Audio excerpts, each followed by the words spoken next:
Ow!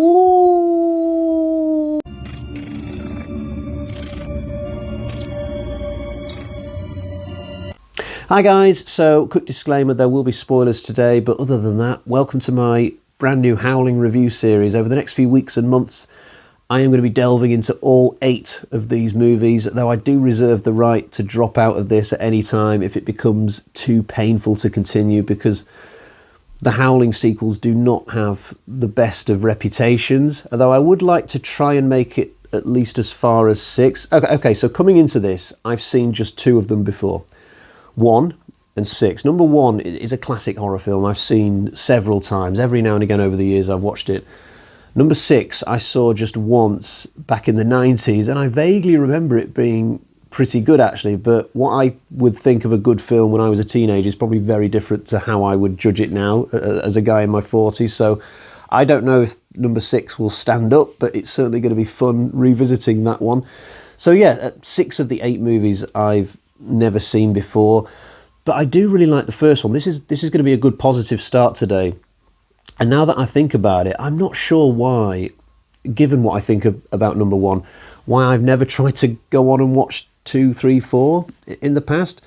Although the fact that the second film is subtitled "My Sister is a Werewolf" may have something to do with that, I'm not sure. So this film was directed by Joe Dante, an absolutely legendary horror director for me. He not only did this film, he also did Gremlins 1 and 2. I think he did the second one as well.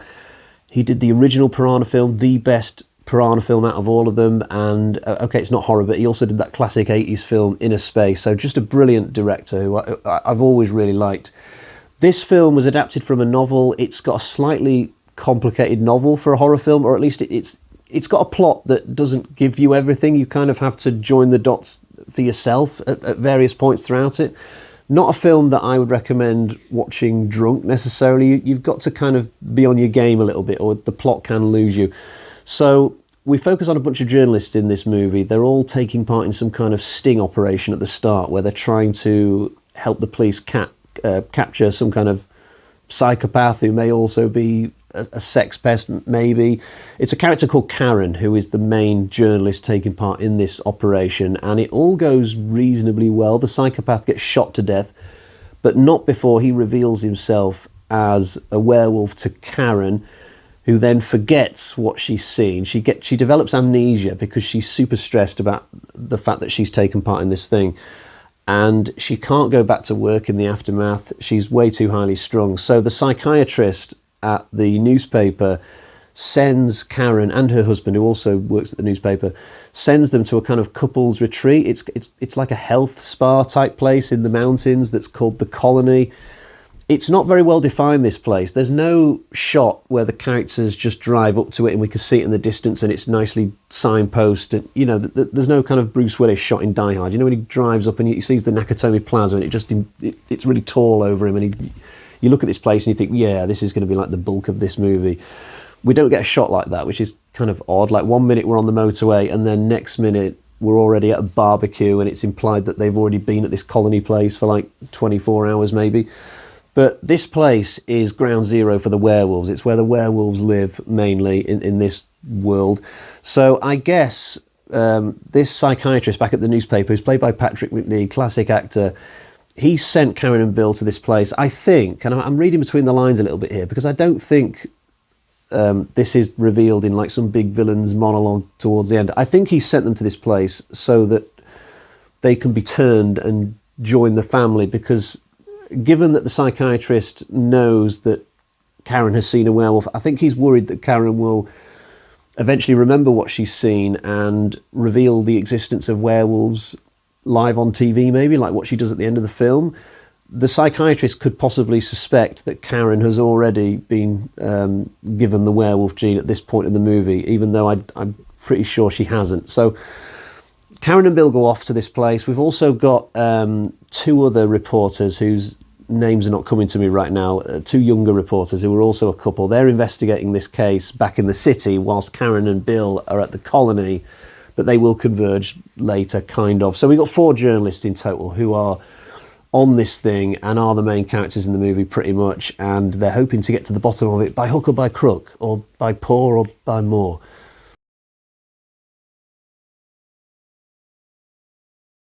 I've got to give the plot a lot of credit in this because it's very unpredictable. The structure of the story is quite unusual, I think.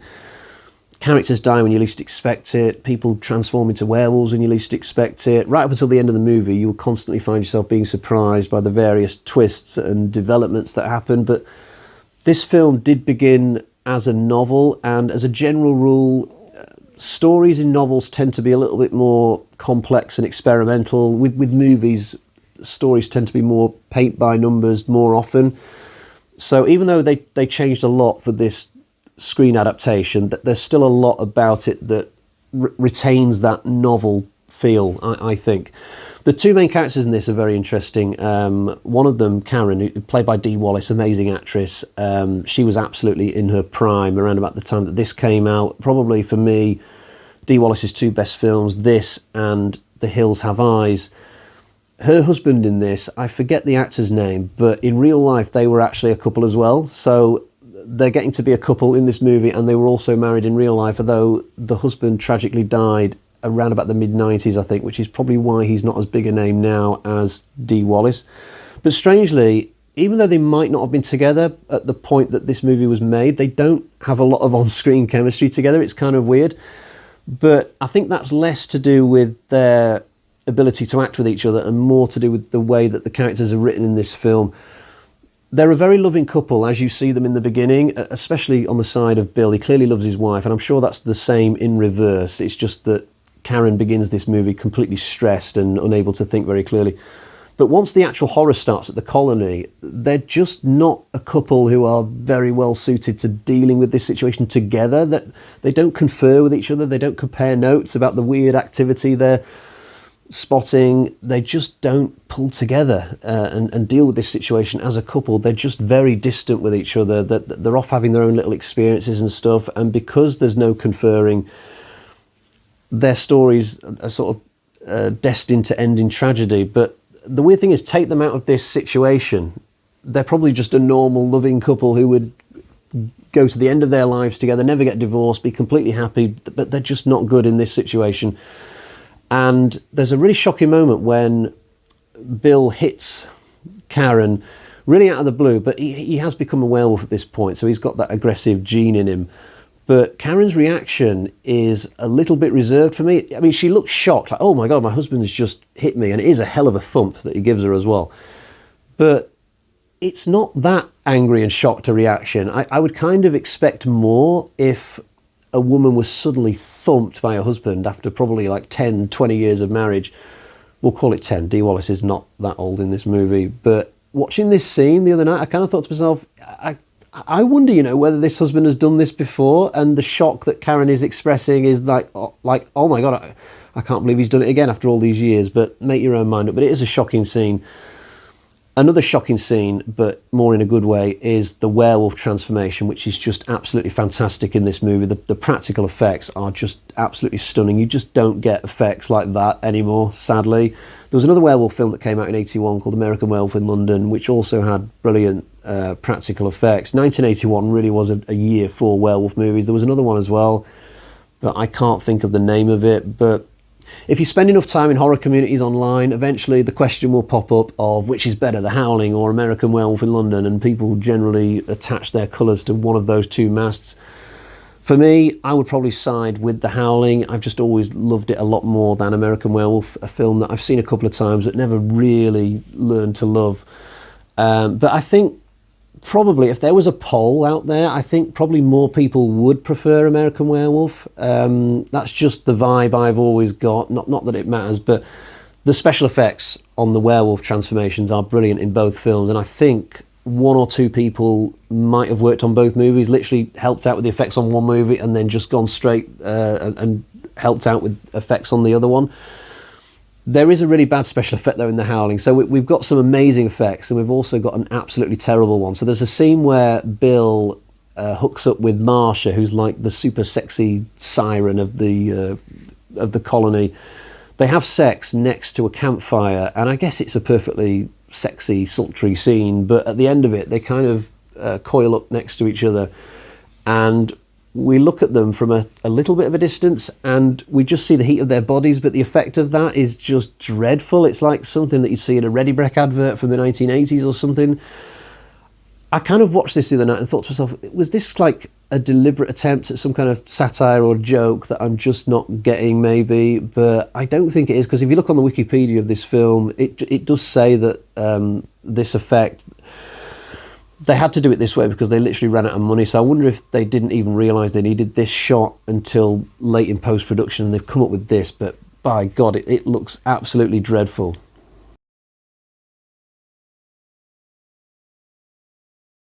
Speaking of Marcia, this is a very good film for attractive women. We've got Marcia, we've got Dee Wallace, we've got Terry, played by Belinda Balaski, an actress who always impresses me when I watch this, and yet she didn't go on to be that big, I don't think. But she gets to be in probably the best sequence in this film. It's like a werewolf chase that takes us through the woods and from cabin to cabin, and it's actually this sequence that features the big werewolf transformation that I was talking about earlier. But it's strange that Terry is not at the colony in this film anywhere near as long a time as Karen, the main character, and yet it's Terry who gets to take part in the big marquee sequence.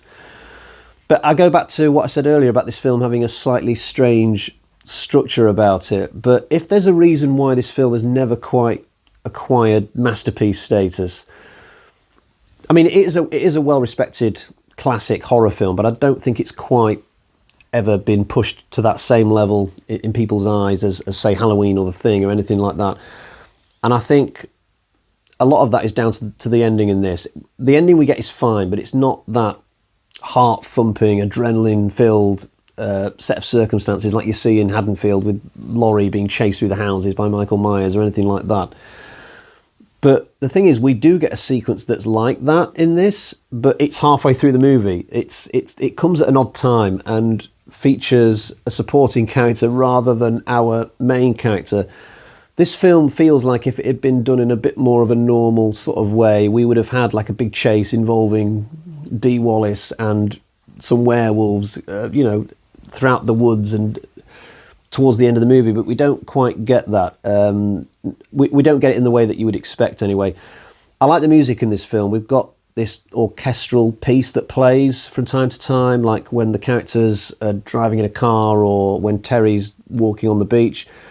There's something about this music that really gets to me, and I know that this is more of a personal thing than anything else, because hearing this music periodically in this film, it really gives me nostalgia for the period of time when I was born, because I think this film, even though it came out in 81, I'm guessing it would have been shot maybe in mid to late 1980, because films are always shot usually 1 year before they come out a lot of the time.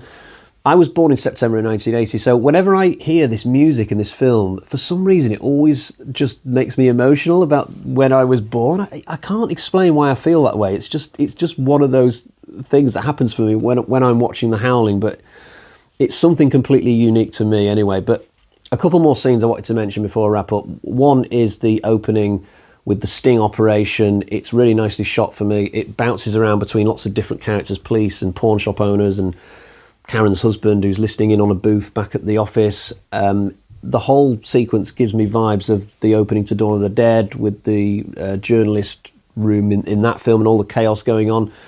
But this opening in The Howling, it does feel like a different movie to the rest of the movie, but it's really good and very dark as well. I don't mean in lighting, in tone I'm on about. We get to see this porn video.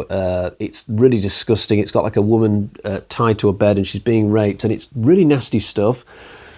And yet the film ends with a hamburger joke and a cheery kind of tune on the main credits. There's a lot of different tones going on in this film at times. It's like all being mixed together in a melting pot, but that's just part of the fun of The Howling. It's a very unusual film, but having reflected on it this week more than I ever have in the past, because I knew I was going to be doing this review, I have come to the conclusion that I do really love the movie and all of its oddness and zaniness. I don't know what's coming my way with these sequels. At best, they're probably going to be a mixed bag. At worst, they're probably going to be absolutely terrible. But throughout all of them, I'm going to try to remember how much I love this film, and hopefully that will keep me sane. But yeah, I think this film is Absolutely terrific, I've got to say, and I hope you agree with me, and I'm not just howling at the moon.